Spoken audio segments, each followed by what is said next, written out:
You arrive at Corcoran State Prison on a Tuesday, riding a bus that smells like sweat, metal, and bad decisions. You're 22 years old, sentenced to 15 years to life for a crime the prosecutor called aggravated, your public defender called unfortunate, and you called normal for the neighborhood you grew up in. The shackles come off during processing, not because you're free, just because you've been officially transferred from one cage to another. They hand you three things: a thin bedroll, a toothbrush.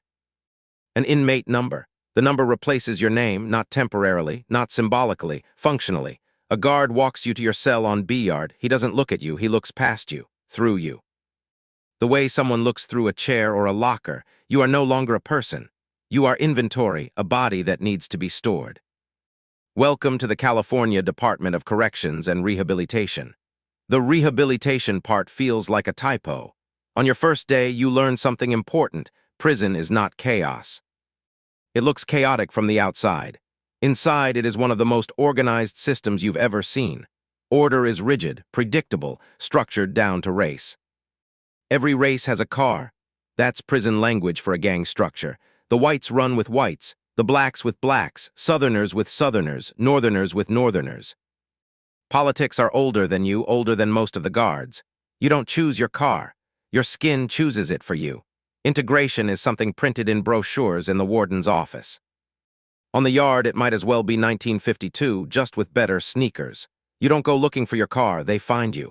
A man named Stomper approaches you during yard time. Mid-30s, shaved head. Tattoos layered like chapters of a violent autobiography. He asks where you're from. You tell him. He nods once. Then he explains the rules. You eat with your people. You work out with your people. You fight for your people.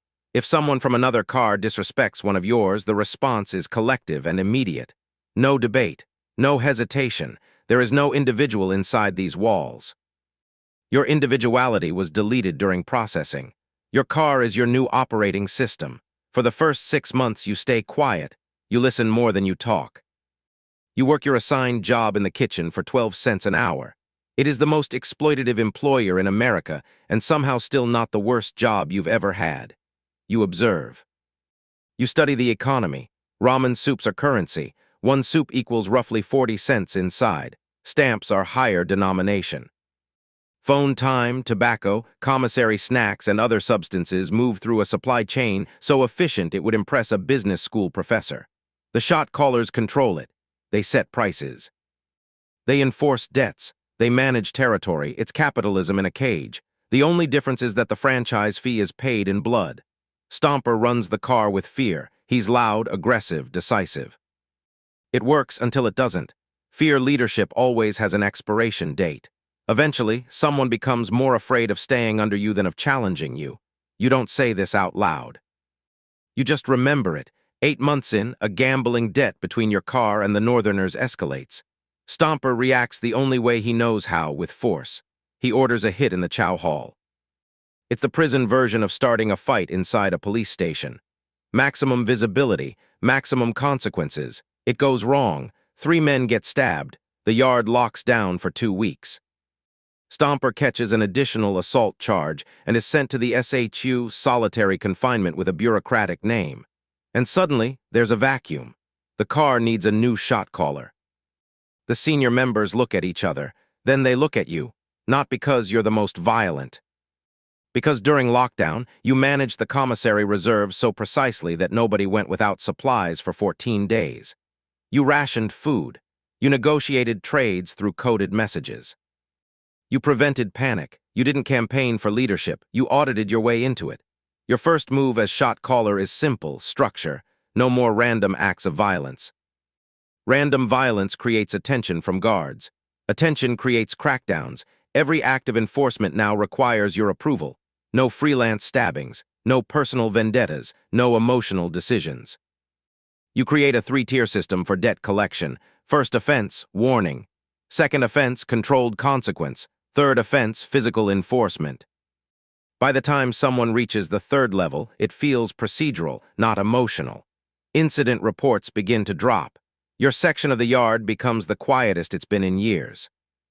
You don't see the reports, but the warden does. His name is Captain Harold Brandt, former Marine. Runs Corcoran like a CEO runs a company that doesn't care about employee morale. 3 months into your leadership, he calls you to his office. That never happens. Inmates don't get meetings with the warden, they get instructions passed through guards. Brant sits behind a metal desk and studies you. He says he's noticed the reduced incident rate on B-Yard. He doesn't say gang, he says community. He tells you your community has been self-regulating effectively. Then he makes you an offer, transfer to the library job instead of kitchen.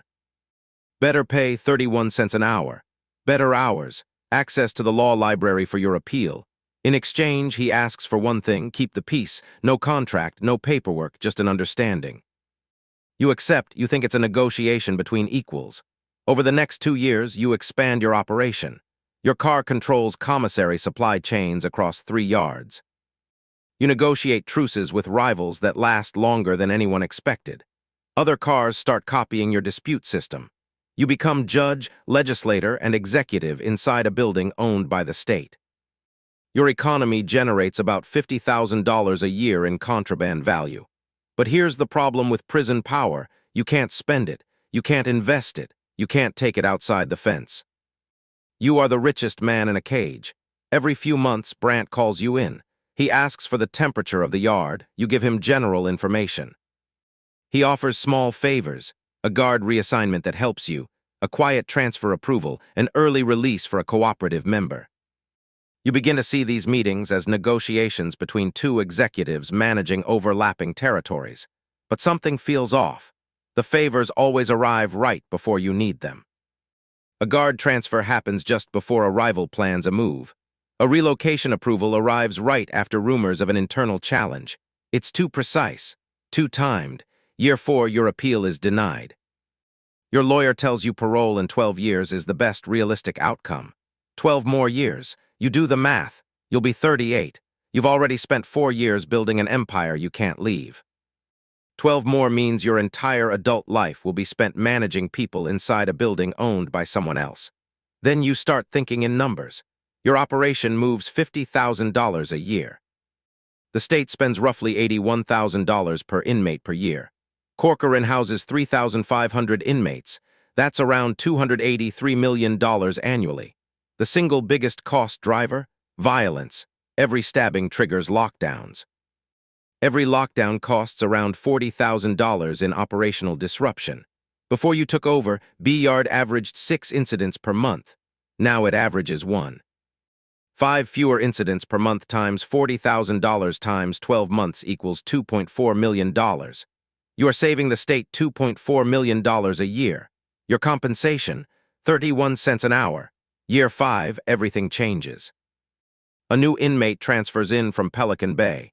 His name is Garza, mid-40s, 22 years inside. A lifer with connections across multiple facilities. He requests a meeting. You grant it. He sits across from you in the yard and speaks quietly. Brant didn't discover you. Brant created you. Garza explains the pattern. He's seen it at 3 other prisons. Administration identifies smart inmates early, disciplined, strategic, not reckless. They remove current shot callers through engineered conflicts. The northerner who started the gambling dispute. Transferred into your yard 2 weeks before the incident, approved by Brant's office. The conflict was engineered.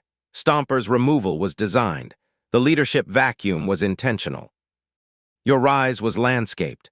Every favor Brant gave you was maintenance. Every guard reassignment was protection. Every early release removed potential threats to your control. You weren't negotiating with Brant. You were being serviced like machinery. Because your leadership saves him $2.4 million a year and keeps his statistics clean enough to earn praise from Sacramento. You are not the king of B-Yard. You are the warden's unpaid middle manager. Your empire is not rebellion, it is infrastructure. That night you lie on your bunk and stare at the ceiling like you've done for 5 years, but now every memory shifts: the respect, the power.